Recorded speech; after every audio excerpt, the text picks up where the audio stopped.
Today is National Maritime Day, and we are celebrating those who bring us commerce and safety on the waterways. Josh Robertson is live from the riverfront with details.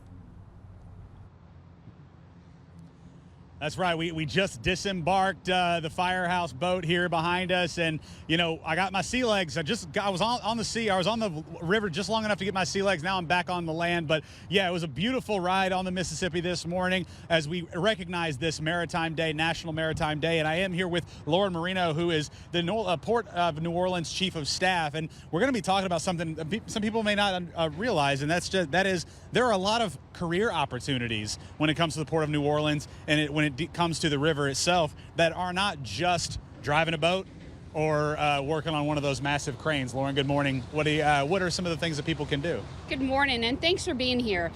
We're excited to talk about jobs along the port industry and in the maritime industry, transportation, logistics. These are jobs that are beyond AI even. I mean, ones that are really future-proof in that regard. And so there are jobs, if you think about truckers, people operating heavy equipment, people moving the boxes and literal boxes on and off our terminal docks. So there are jobs everywhere within. There are logistics and particularly shipping related jobs that require someone sitting at a desk to think about how to transport something and go under bridges, what heights they can reach. Yeah.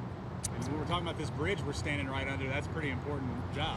It absolutely is. And in fact, the bridge, of course, is the reason that we're considering the Louisiana International Terminal. Yeah. The newer vessels that are coming through the Panama Canal just cannot fit under this bridge. Yeah, and I mean, we've seen some of them already coming through this morning, and how close they get. It's a little, you get a little spooked when you see them coming through here. But again, we've talked about that investment and what that's going to mean to the area. But what can people do if they are looking for that kind of career opportunity? I'm assuming, you know, some experience is required, and there's different variations, but how can people learn more if they were wanting to get involved?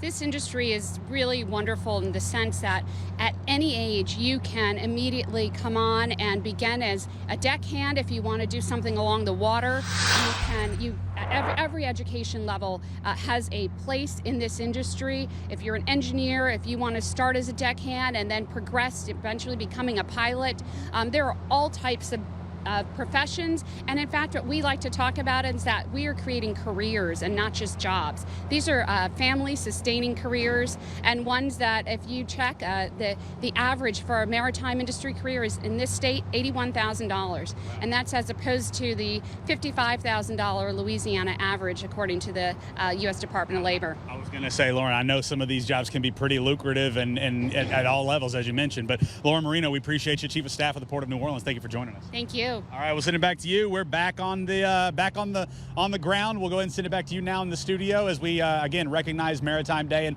all of the folks who work and make all of this stuff happen here along the Mississippi River.